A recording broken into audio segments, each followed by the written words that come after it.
Sports Desk, here's Jack Burney.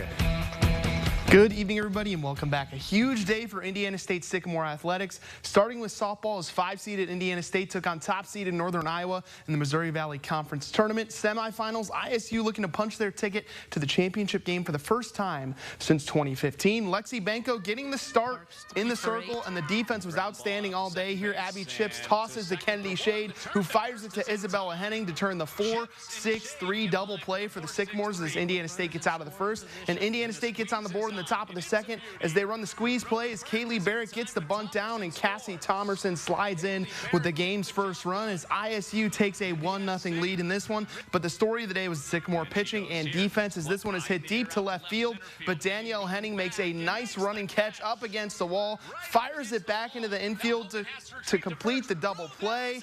And that would send us to the 5th inning. And in that 5th inning, another web gem by the Sycamores as all-MVC defensive team member Abby Chips shows why she received that honor, diving to her right to make the stop and flipping it to first for the out.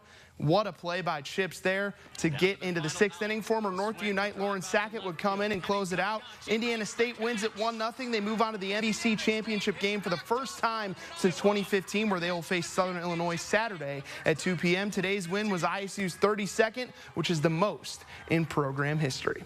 Indiana State baseball also in action over at Bob Warren Field tonight as the Sycamores look to win the series opener and extend their home win streak as they took on Murray State. Sycamores trailing 1-0, but that changes as Parker Stinson crushes one to center, and it's into the trees and out of here for a solo home run to tie the ball game up at 1 in the 2nd inning as Indiana State ties it. Bottom 4th, Murray State up 5-1 a little bit later, but Mike Sears is going to cut into that lead as he bloops it into right center. Josue Urdaneta comes across the score. That RBI single makes it a 5-2 game for Indiana State. Next inning, Indiana State down 4 again with Sears at the dish. He swings and misses at that pitch, but it goes all the way to the backstop, allowing Randall Diaz to score to cut Murray State's lead to 3 at 7-4, but that's as close as the Sycamores would get as Murray State wins this one by a final score of 12-5, snapping ISU's home win streak. Sycamores will look to even up the series tomorrow at 2 p.m. To high school baseball now, big-time matchup over in Brazil as the Northview Knights hosted the Terre Haute North Patriots for some Friday night baseball. The Patriots get out to an early lead in the 1st inning as Kendall Gregg hits one into left field. Bryson Carpenter scores to give Terre Haute North a 2-0 lead in the 1st. North extends their lead a little bit later as Cam Judson shoots one to left. Nathan Millington is going to come across and score as the Patriots lead it 4-0 in the 3rd inning. The Knights respond, though, with a big 4th inning as Zach Buell hits one deep to center, and it gets into the gap. 2 runs are going to come across the score, and Northview only trails 4-3 after that big-time 2-run double.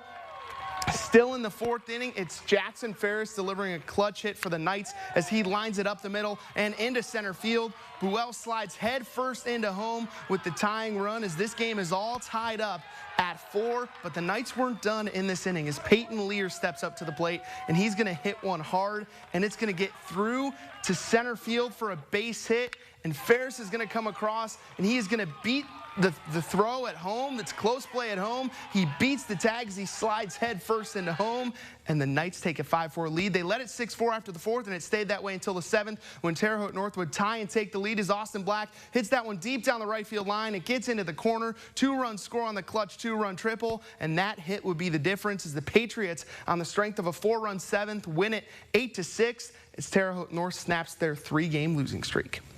Back to college baseball, the Rose-Hulman Fighting Engineers won the first game of the day in the HCAC tournament, which set up an elimination game tonight against Anderson. The winner would move on to tomorrow's semifinals.